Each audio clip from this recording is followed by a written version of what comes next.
I had an interesting start to my day or my night, however you want to look at it. When I left for work last night, um, you know, for the most part, I feel very fortunate because our little apartment complex is pretty quiet.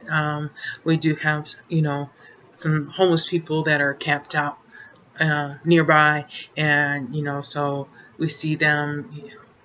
If we go for a walk, or it's not unusual for me to see them when I'm leaving for work, or coming home from work. Um, but other than that, it's pretty quiet, and outside here, you kind of don't feel like you're in the city because we have this courtyard, and I have, with the sidewalk down the center, and I have my own little yard out in front. So you kind of don't feel like you're in the almost like in the heart of the city. A few blocks away is the Strip, and we're only barely a block away from the university. So, but yeah, I pulled out and drove down to the corner, and and you gotta look both ways before you pull out, because you gotta watch for other traffic. But of course, when I turned my head to look to the left to check for traffic, there was a naked man standing on the corner. Yeah. He wasn't facing me, thank goodness. Just got a very good look at his backside, and his very significant need of sunlight. um, and my turn, there is a right, and then there's another right, and then there's a 7-Eleven on the corner of Henderson and Maryland. It's not unusual for me to stop at and grab a cup of coffee or whatever on my way to work. And but before I ran inside the 7-Eleven, I made a little phone call to 911 to let them know that there was a naked man standing on the corner of Hialeah and Living Desert Drive. She asked me, I think the first question the 911 lady asked me was if my emergency was needed, if I needed fire, police, or medical. And not fire. That one, I knew that. Not fire. Nothing's on fire. So, but I wasn't sure if he, police or medical. Because I don't know why he's standing out there naked. He wasn't masturbating. So I can tell you that much. So I don't know what was happening. So when I parked at the 7-Eleven, I made my little phone call, and she asked me if he was wearing anything, and I said he might be wearing a pair of socks. I mean, possibly. I wasn't really too focused on his feet. If he was wearing a pair of socks, it looked like maybe a little, very dark pair of little footies, but it's possible maybe his feet were just really, really dirty. Other than that, the man did not have on a stitch of clothing. Definitely nothing, not a thing. So, I'm just trying to get a basic description of him out of me. I was trying not to look too close. So, it's been a while since I've seen a naked guy. At least, in the flesh like that, quite a while. But height and build, height, I'm not too bad at judging height, and giving a guesstimate on age. I'm usually pretty good at guessing, especially men's ages. But build, that's something I'm not good at describing, I guess. I guess she's wanting to know. He wasn't really skinny, but he wasn't like terribly fat or stocky. And she's asking me about his build, and all I can say was he could use a workout. He could. He wasn't in. I don't know. I mean, like I said, I was trying not to look too close, and she's asking me things like, is he agitated or anything? And I'm like, I was not getting out of my vehicle to talk to the person. So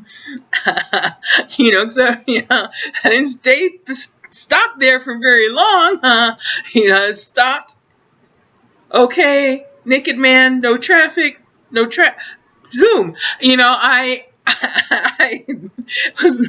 I mean, if I had sat there too long, maybe he might have tried to get in my vehicle. I don't know what was going on.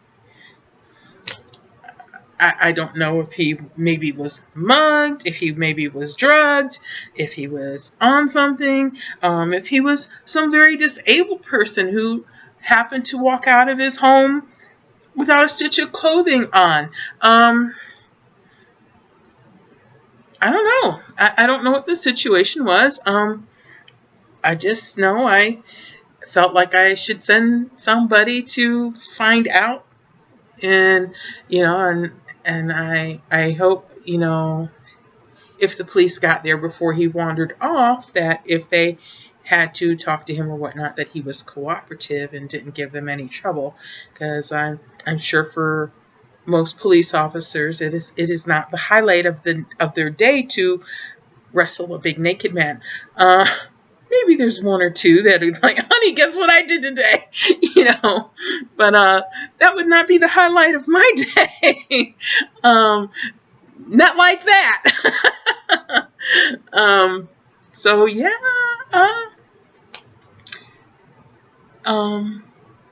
Is that something I feel is like only something that would happen in Las Vegas? No, it's not, unfortunately. Driving to work in Ohio one time, I saw a guy standing outside with his goodies hanging out. He was just standing there. He wasn't trying to get anybody's attention or anything like that. Just standing there. For some reason, when I was truck driving, men seemed to think it was a thing to show me their goodies. I know I was not the only female truck drivers. There are female truck drivers out there. But yeah, men in their cars would pull up and wave and, hey, look what I got. Sometimes you just had to laugh, because you just like, really,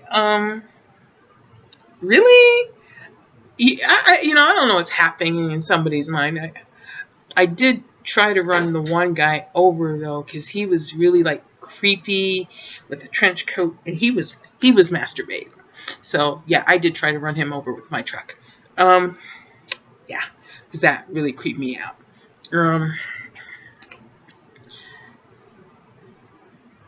But I guess I don't know. It's I guess FYI for men, flashing your goodies is not romantic. It's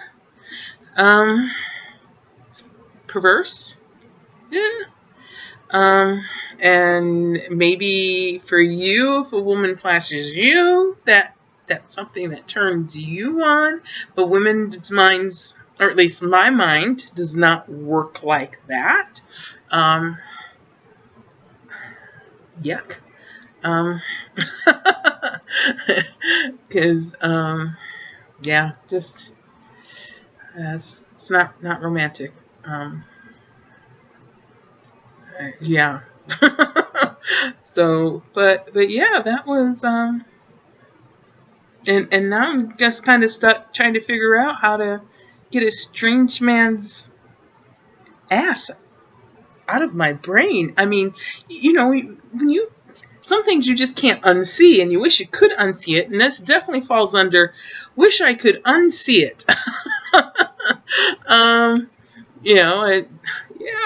just yeah. I don't need. I guess I'm at a loss for words in some areas, and not sure what to think. Um, you know, like I said, don't know what was going on. So, but yeah, that was the start to. That's what my drive to work.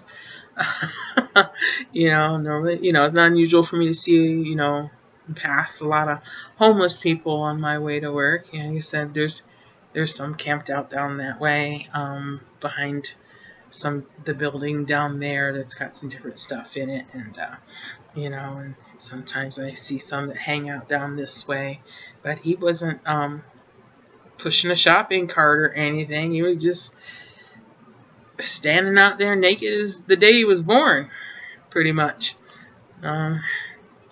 Yeah, just trying to.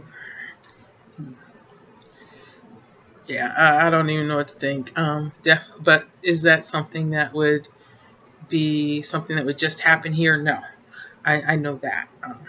So, eh, you know, just that's not something that only happens in Vegas.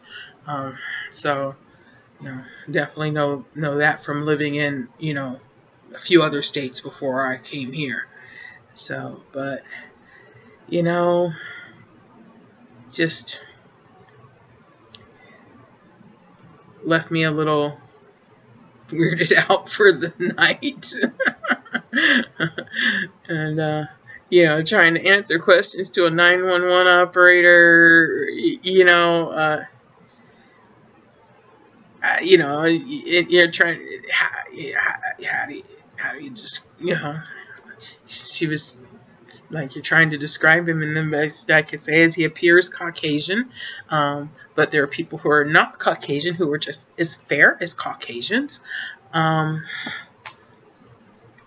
Nearly 6 feet tall. Needs a few workouts, but 40-ish.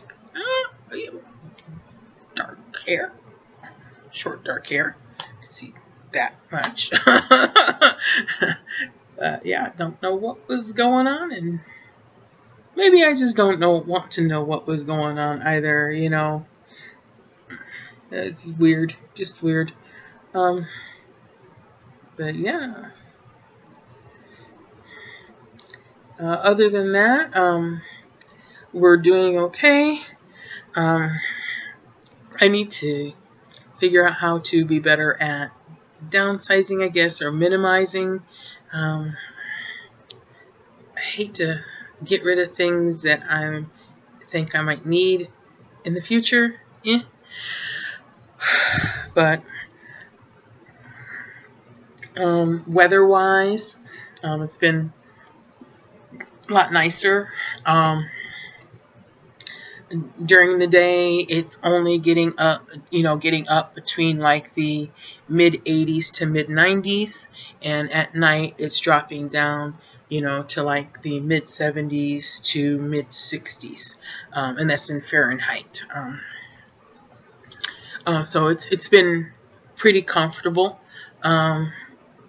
Not finding myself turning on the air conditioner out here very often. If I do, it might be like, when I, about, most halfway through the day after the apartment has heated up from the sun, because it's still very sunny, and, things like apartments and vehicles still can get pretty hot when the sun is beating down on them all day. And plus, like I said, this cinder block,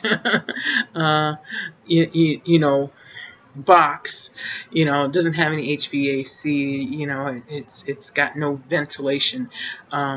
So I might need to turn it on for an hour just to cool things down a little bit, and you know, and to circulate air.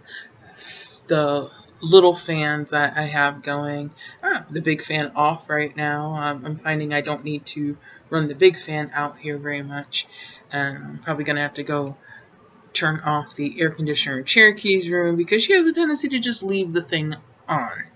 And it will get cold in here, you know, with her running that, and you know, it's just so we're going to work on that with her, you know. It's, one of the things I don't like is to be cold. So, but so looking forward to the electric bill hopefully going down some more. Hopefully, you know, that means this winter, you know, we'll be able to catch up on some other bills, and you know, maybe be able to stock up on some groceries. You know, I'm sure you can.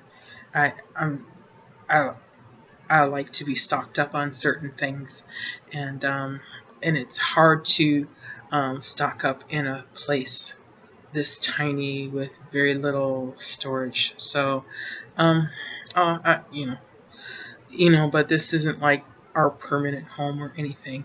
So I hope, you know, if all goes well, crossing my fingers, you know, that next year, you know, I can buy a house.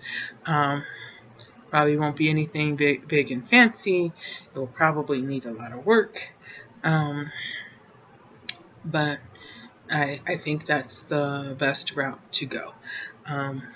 You know, maybe if I get lucky, maybe I can find something that we can afford in Henderson, kind of away from Las Vegas a little bit.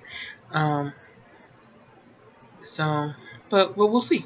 You know, because it would be really nice to live close to work and have a short commute to work, but that's an expensive area where my Home Depot is that I work at. It's not a cheap area to live in or anything like that. So I don't expect to be able to live near my job right now. Just not gonna happen. But we'll see. Can only sometimes, you know, take baby steps and try to make plans, and one thing at a time, and hope for the best, and you know, and we hope, you know, all the people that we know and love are doing well, and definitely missing our friends and family a lot. Missing Utah, feeling a little homesick in that regard. But you know, I just felt like I was beating a dead horse there as far as being able to work and take care of us. Hopefully things will be better here. Sometimes you just gotta be patient and see what happens, and you know, that's all I can do. All right. Sorry I rattled on for so long, and you know, peace and take care. You know, we love you and miss you. Bye.